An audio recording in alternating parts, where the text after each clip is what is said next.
Fluid mechanics സബ്ജക്റ്റിൻ്റെ 23ാമത്തെ ക്ലാസ്സാണിത്. ലാസ്റ്റ് ക്ലാസ്സിൽ നമ്മൾ പഠിച്ചു നിർത്തിയത് ഇമ്പാക്റ്റ് ഓഫ് ജെറ്റിൻ്റെ ഫസ്റ്റ് പാർട്ടാണ്. അതിനകത്ത് നമ്മൾ കണ്ടത് സ്റ്റേഷനറി പ്ലേറ്റിൽ ജെറ്റിൻ്റെ ഇമ്പാക്റ്റ് കൊണ്ട് എത്ര ഫോഴ്സാണ് ഉണ്ടായത്, അതായിരുന്നു നമ്മൾ ലാസ്റ്റ് ക്ലാസ്സിൽ കണ്ടത്.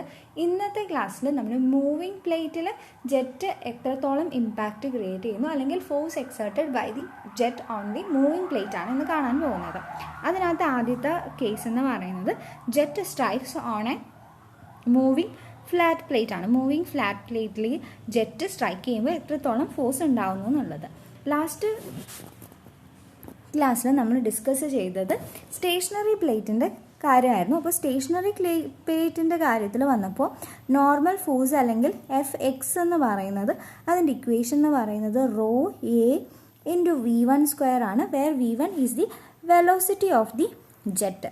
അപ്പോൾ ഈ കേസിൽ നോക്കിയാൽ V1 വെലോസിറ്റിയിൽ ജെറ്റ് വന്നിട്ട് പ്ലേറ്റിനെ സ്ട്രൈക്ക് ചെയ്യുന്നുണ്ട്. പ്ലേറ്റ് മൂവ് ചെയ്തുകൊണ്ടിരിക്കുന്നത് U1 വെലോസിറ്റിയിലാണ്. എന്തുകൊണ്ട് V1 U1 ഒക്കെ എടുത്തു എന്നുള്ളത് കൂടുതൽ ഡീറ്റെയിലേക്ക് പോകുമ്പോൾ, അതായത് ടർബൈനിൻ്റെ കേസിലേക്കൊക്കെ വരുമ്പോഴേക്കും ശരിക്കും വാട്ടർ ടർബൈനിൻ്റെ ഇതുപോലുള്ള പ്ലേറ്റിൽ തട്ടിയതിന് ശേഷം വേറൊരു വെലോസിറ്റിയിലായിരിക്കും പോകുന്നത്. അപ്പോൾ there will B V1 and V2. അപ്പോൾ ഇവിടുത്തെ കണ്ടീഷനൊക്കെ നമ്മൾ ഒരു ഐഡിയൽ കണ്ടീഷനായിട്ട് V1 = V2 എന്നൊക്കെ ഉള്ള രീതിയിലാണ് എടുത്തിരിക്കുന്നത്. പക്ഷേ original situation, practical situation in the field ഇതല്ല. V1 V2 ഒക്കെ ഉണ്ടാവും, അതുപോലെ തന്നെ U1 U2 അങ്ങനെയൊക്കെ ഉണ്ടാവും. അതുകൊണ്ടാണ് ഇവിടെ തന്നെ നമ്മൾ V1 V2 എടുത്തു പോകുന്നത്.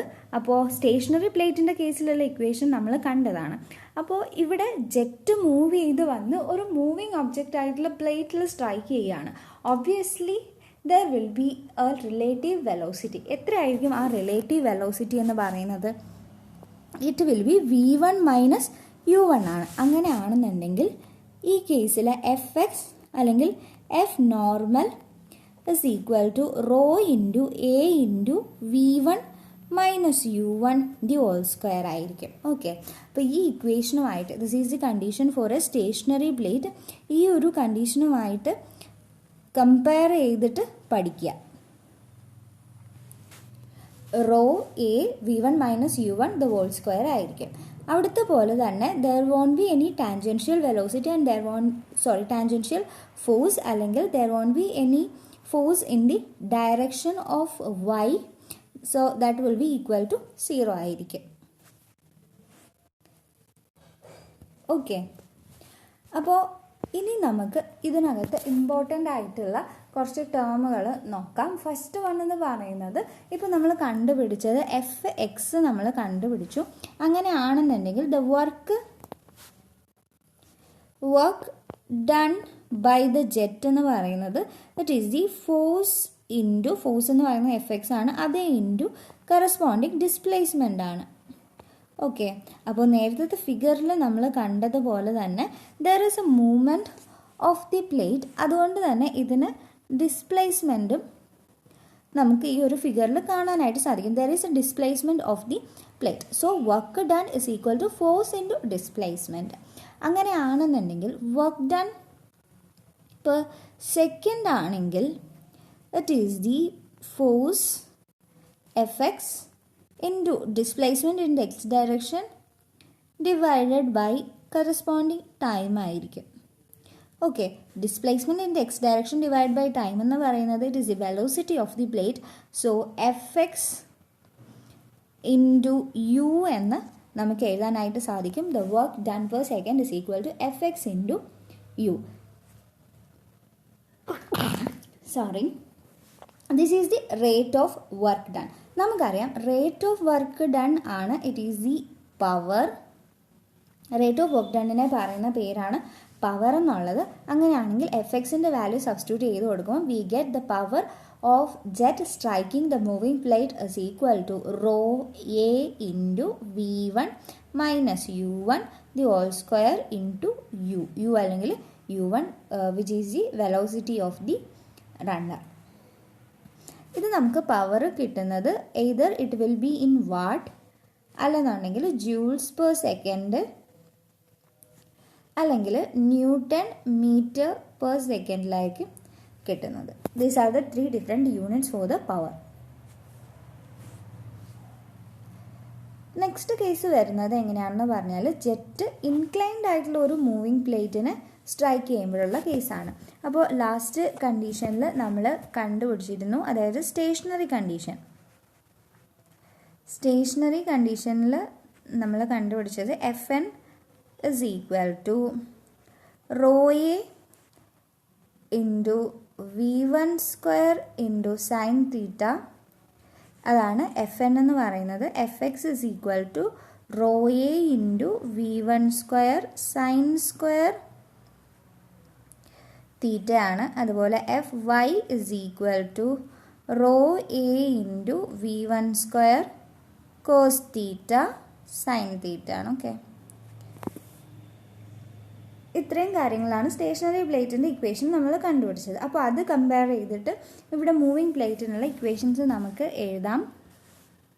First of all FN is equal to rho into A into V1 minus U1 the whole square into sin theta.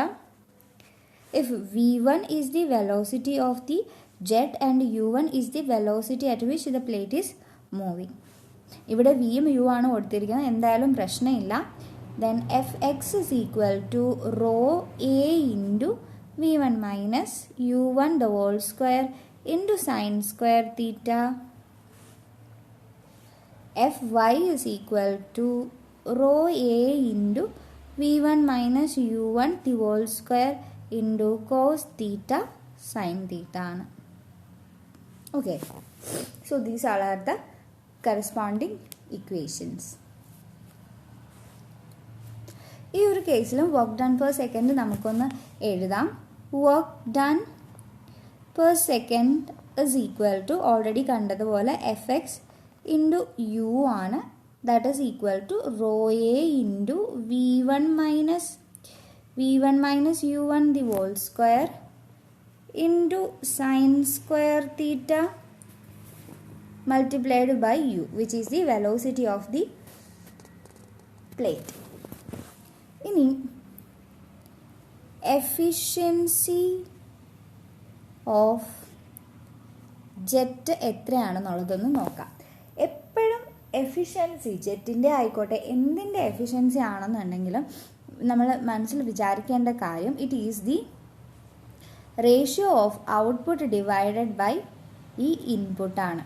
Okay, എത്ര നമ്മൾ ഔട്ട്പുട്ട് കൊടുക്കുന്നു, എത്രയാണ് നമ്മൾ ഇൻപുട്ട് കൊടുക്കുന്നത്, എത്രയാണ് നമുക്ക് ഔട്ട്പുട്ട് തിരിച്ച് കിട്ടുന്നത്, അതാണ് എഫിഷ്യൻസി എന്ന് പറയുന്നത്. സോ ജെറ്റിനെ സംബന്ധിച്ചിടത്തോളം ജെറ്റിൻ്റെ ഇൻപുട്ട് എന്ന് പറയുന്നത് ജെറ്റിൻ്റെ കൈനറ്റിക് എനർജിയാണ്. ഒബ്വിയസ്ലി ഈ വി വെലോസിറ്റിയിൽ മൂവ് ചെയ്ത് വരുന്ന ജെറ്റിന് ഹാഫ് mv² കൈനറ്റിക് എനർജി ഉണ്ടാവും. ഓക്കെ, ഔട്ട്പുട്ട് എന്ന് പറയുന്നത് ഈ ജെറ്റ് എത്രത്തോളം വർക്കാണ് അല്ലെങ്കിൽ എത്രത്തോളം ഫോഴ്സാണ് ഈ പ്ലേറ്റിൽ എക്സേർട്ട് ചെയ്യുന്നത്, അതിനെയാണ് അതിൻ്റെ ഔട്ട്പുട്ട് എന്ന് പറയുന്നത്. സോ ഔട്ട്പുട്ട് ബൈ ഇൻപുട്ട് എന്ന് പറഞ്ഞാൽ that is equal to work done per second by the jet divided by total kinetic energy of the jet. Kinetic energy എന്ന് പറഞ്ഞാൽ it is also the kinetic energy per second of the jet. അങ്ങനെയാണെങ്കിൽ kinetic energy of jet per second നമുക്കൊന്ന് നോക്കാം. kinetic energy equation നമുക്കറിയാം, it is the half into m into v square ആണ്. ഇവിടെ നമ്മൾ V1 ആണ് എടുത്തത്. So half into m into V1 square divided by time നമുക്ക് ചെയ്യണം. So time mass divide by time will become the mass flow rate. So half into M dot into V1 square എന്ന് കിട്ടും. M dot എന്ന് പറഞ്ഞാൽ നമുക്ക് already അറിയാം, it is equal to rho into Q, അല്ലെന്നുണ്ടെങ്കിൽ raw into A into V ആണ്. ഈ കേസിൽ it is V1. So kinetic energy per second will become half into rho a into V1 cube ആണെന്ന് നമുക്ക് കിട്ടും. ഓക്കെ, അപ്പോൾ ഇത്രയും കാര്യങ്ങളാണ് ഈ ഒരു കേസിൽ പറയാനുള്ളത്. ഇനി അടുത്ത കേസ് വരുന്നതെന്ന് പറഞ്ഞാൽ കർവ്ഡ് പ്ലേറ്റ്, മൂവിങ് കർവ്ഡ് പ്ലേറ്റിൻ്റെ കേസസ് ആണ്. ഞാൻ ആ കേസസ് എല്ലാം തന്നെ മനഃപൂർവ്വം സ്കിപ്പ് ചെയ്യുകയാണ്. കാരണം എന്ന് പറഞ്ഞാൽ കുറച്ചും കൂടി കോംപ്ലിക്കേറ്റ്. ഇപ്പോൾ നമ്മൾ കണ്ട പോലെ ചെറിയ ഇക്വേഷൻസ് വെച്ചിട്ടല്ല ചെയ്യുന്നത്. വെലോസിറ്റി ഡയഗ്രാം വരച്ചതിന് ശേഷം ആണ് അതിൽ നിന്ന് ഫോഴ്സ് നമ്മൾ കണ്ടുപിടിക്കാൻ അങ്ങനെയൊക്കെയാണ് ചെയ്യുന്നത്. ഒരു PSC എക്സാം അല്ലെങ്കിൽ ഒരു ഒബ്ജക്റ്റീവ് റിലേറ്റഡ് ആയിട്ടുള്ള ഒരു എക്സാമിന് എത്രത്തോളം അത് യൂസ്ഫുൾ ആവുമെന്ന് എനിക്കറിയില്ല. അതുകൊണ്ട് തന്നെ ഞാൻ ആ പോർഷൻ സ്കിപ്പ് ചെയ്യുകയാണ്. നിങ്ങൾ പഠിക്കേണ്ട എന്നുള്ളതല്ല, നിങ്ങൾക്ക് ഏതെങ്കിലും സോഴ്സിൽ നിന്ന് അത് പഠിക്കാൻ സാധിക്കുകയാണെന്നുണ്ടെങ്കിൽ പഠിച്ചെടുക്കാം. പക്ഷേ ഇപ്പോൾ നമ്മളൊരു ലാസ്റ്റ് മൊമെൻറ്റ് പ്രിപ്പറേഷൻ സമയത്ത് ഒബിയസ്ലി അത്രയും ചെയ്യേണ്ട ആവശ്യമില്ല എന്ന് എനിക്ക് തോന്നുന്നു. പ്രീവിയസ് ഇയർ നോക്കുമ്പോൾ അതിൻ്റെ ക്വസ്റ്റ്യൻസ് ഉണ്ടായിരുന്നില്ല. ഇൻ കേസ് എന്തെങ്കിലും ക്വസ്റ്റ്യൻസ് അതുമായിട്ട് റിലേറ്റ് ചെയ്ത് വരികയാണെന്നുണ്ടെങ്കിൽ നമുക്ക് പ്രീവിയസ് ഇയർ ചെയ്യുമ്പോൾ നമുക്കത് അതുമായിട്ട് റിലേറ്റ് ചെയ്ത് തിയറിയൊക്കെ കവർ ചെയ്യാവുന്നതാണ്. അപ്പോൾ ഇത്രയും കാര്യങ്ങളാണ് impact of jet on the plate moving and സ്റ്റേഷനറിയിൽ പറയാനായിട്ടുള്ളത്. ഇനി അടുത്തത് നമ്മൾ ടർബൈനൊക്കെ പഠിക്കുന്നതിന് മുമ്പ് ഒരു ഇൻട്രൊഡക്ഷൻ എന്നുള്ള രീതിയിൽ റണ്ണർ വെയിൻസ് അറേഞ്ച്മെൻ്റ് ഒന്ന് നോക്കാം. അപ്പോൾ വെയിൻ എന്ന് പറഞ്ഞാൽ നമ്മൾ ഓൾറെഡി ഡിസ്കസ് ചെയ്തതുപോലെ പ്ലേറ്റ് ആണ്. വെർട്ടിക്കൽ പ്ലേറ്റോ അല്ലെങ്കിൽ കർവ്ഡ് പ്ലേറ്റോ എന്തെങ്കിലും ആവാം, അതിനൊക്കെ വെയിൻസ് എന്ന് നമുക്ക് പറയാം.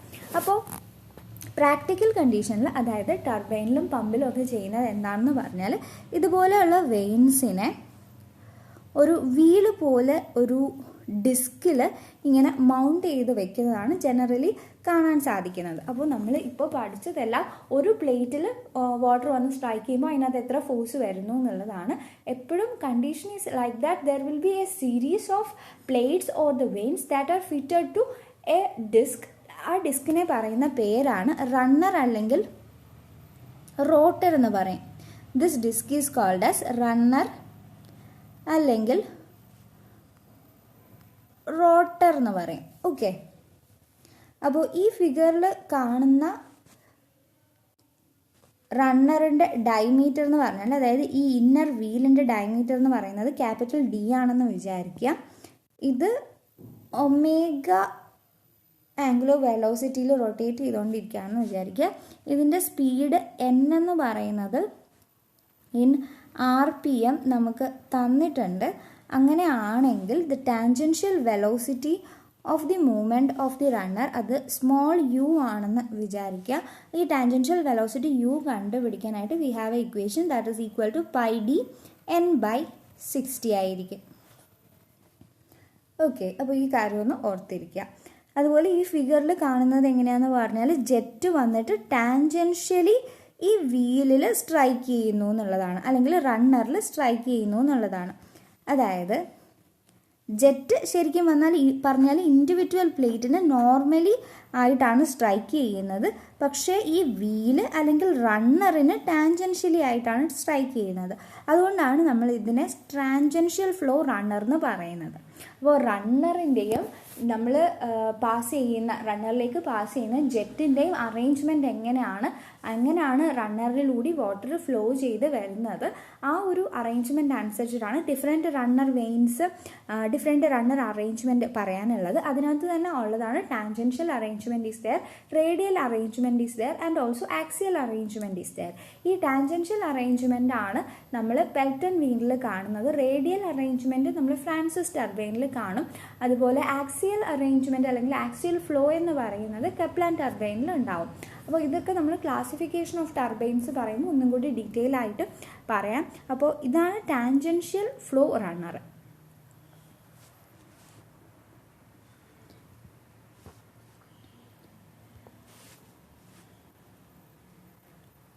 ഇതുപോലെ ഇപ്പോൾ കാണിച്ചതുപോലെ ഒരു റണ്ണർ ഡിസ്കിനകത്ത് ഒരുപാട് സീരീസ് ഓഫ് ഫ്ലാറ്റ്സ് പ്ലേറ്റ് ഇങ്ങനെ അറേഞ്ച് ചെയ്ത് വെച്ചിരിക്കുകയാണ്. അതുപോലെ tangential velocity of the runner due to the striking of the jet എന്ന് പറയുന്നത് u ആണെന്ന് വിചാരിക്കുക. Sorry, it is not.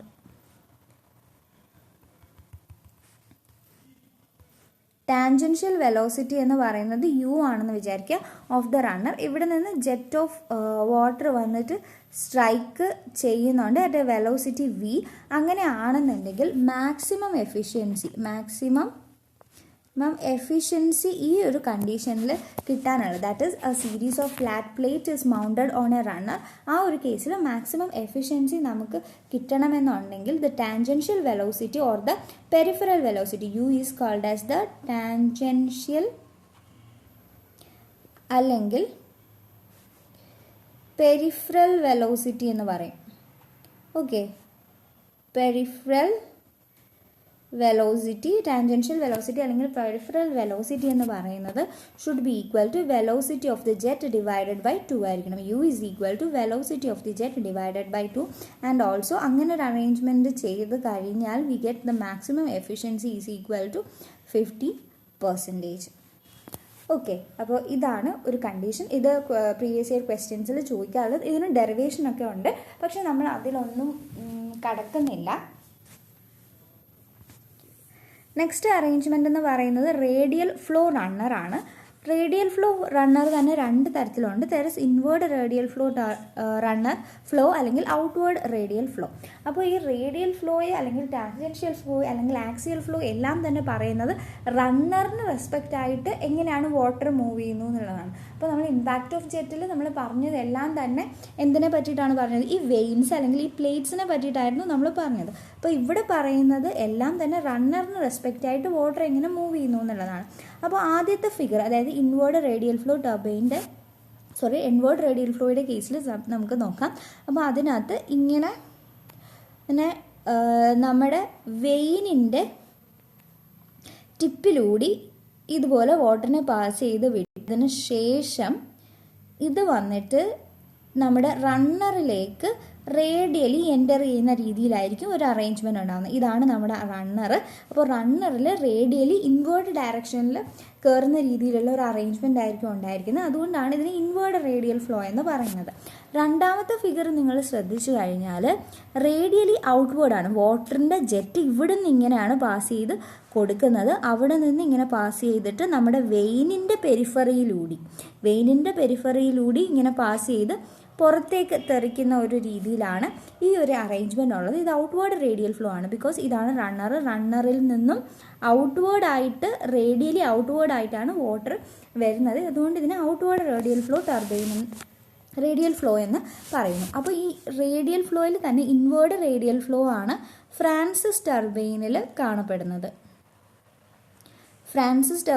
കാണപ്പെടുന്നത് ഇൻവേർഡ് റേഡിയൽ ഫ്ലോ ആണ്. ഓക്കെ, സോ ഇത്രയും കാര്യങ്ങളാണ് മെയിനായിട്ട് റണ്ണർ